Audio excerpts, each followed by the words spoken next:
সমুদ্রগড় স্টেশনের 4 নম্বর প্ল্যাটফর্ম সংলগ্ন এলাকায় একটি পাইপের মধ্যে সকেটের মতন একটি বস্তুকে ঘিরে বোমাতঙ্ক ছড়ালো এদিন রবিবার দুপুরে। জলনামা পাইপের মধ্যে ওই বস্তুকে ঘিরে বোমাতঙ্কের সৃষ্টি হয় রবিবার।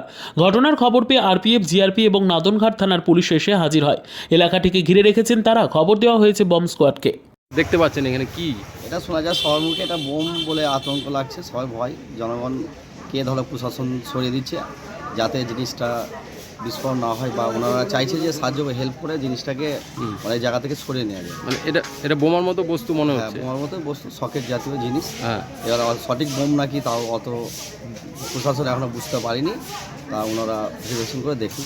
এতে কি আতঙ্ক লাগছে নাকি আপনার? হ্যাঁ, আতঙ্ক লাগছে। আচ্ছা, এটা স্টেশনের পাশেই? হ্যাঁ, স্টেশনের পাশে, সমুদ্রগড় স্টেশনের পাশে 4 নম্বরের অফ সাইডে। কটা নাগাদ হয়েছে এটা? 11টা, 11:30টার মধ্যে জিনিসটা শোনা যাচ্ছে মানুষজনের মুখে মুখে। আচ্ছা, জায়গাটা ঘিরে রেখেছে পুলিশ? প্রশাসন সবই ঘিরে রেখেছে যাতে অসুবিধা না হয় পাবলিকের, সেই জন্য। কি নাম আপনার? আমার নাম আইনুল শেখ। জ্যোতিষ আচার্য শ্রী কৃষ্ণেন্দু ভট্টাচার্য জ্যোতিষতন্ত্র, হস্তরেখাবিদ, বাস্তুবিদ ও পৌরোহিত্য বিশারদ।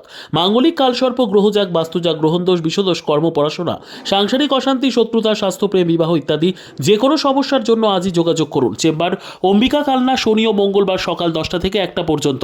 সমুদ্রগড় বুধবার 12টা থেকে 5টা, ত্রিবেণী শুক্রবার 12টা থেকে 7টা, মেমারি রবিবার 10টা থেকে 4টে, সেনের ডাঙ্গার মঙ্গলবার বিকেল 5টে থেকে 8টা পর্যন্ত, কলকাতা শনিবার 4টে থেকে 9টা পর্যন্ত, কুসুমগ্রাম 10টা থেকে 4টে পর্যন্ত, নিজ গৃহ প্রতিদিন 7 থেকে 10। বিশ্বাসে মেলায় বস্তু, তর্কে বহুদূর। ভিড় এড়াতে বুকিং করুন মোবাইল নম্বর 8945821575।